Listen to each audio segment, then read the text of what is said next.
بلال حبشی رضی اللہ تعالی عنہ چې د نسب په لحاظ سره د پلار نکنه غلام راغلی دی غلام باغه وخت داسې خرڅېدا لکه سړی چې غوا او چیلې او میخه خرڅوي داسې به خرڅېدا د عزت صدقې نو چې ایمان یې راوړه رسول الله صلی الله علیه وسلم تو فرمایل بلال ما استاد خپو کشاره د ځان مخ کی جنت کی وورید ته عمل کې هغه وینا الله رسولا زجاو دسکم ن درکات نپل کو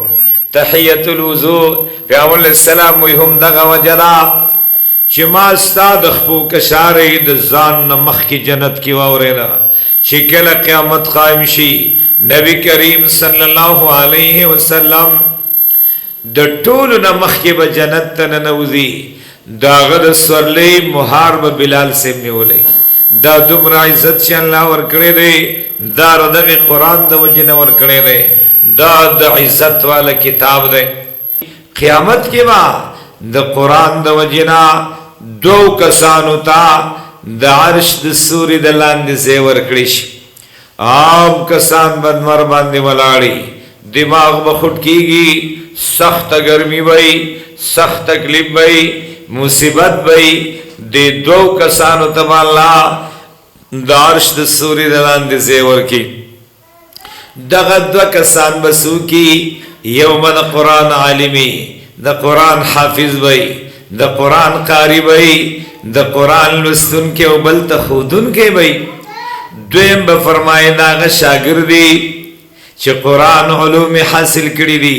یا د قرآن حفظ کړي لري یا قرآن ناظری سره ویلې دي دا دو کسان بالا د قرآن د برکت د وجنا د عرش د سوري د لاندې زیور کی نبی کریم صلی الله علیه وسلم فرمایي روایتو کې راځي سلور کسان ته الله قیامت کې بخنو کی اغه سلور کسان بدغرنګي د قرآن استادی عالم و حافظ و خودن کے دویم بداغ شاگردی دریم بداغ والد سے بے و سلورم بے والدائی فرمائی دی سلور کسانو تبا اللہ قیامت کی بخنو کی دغ قرآن دا عزت والا کتاب دے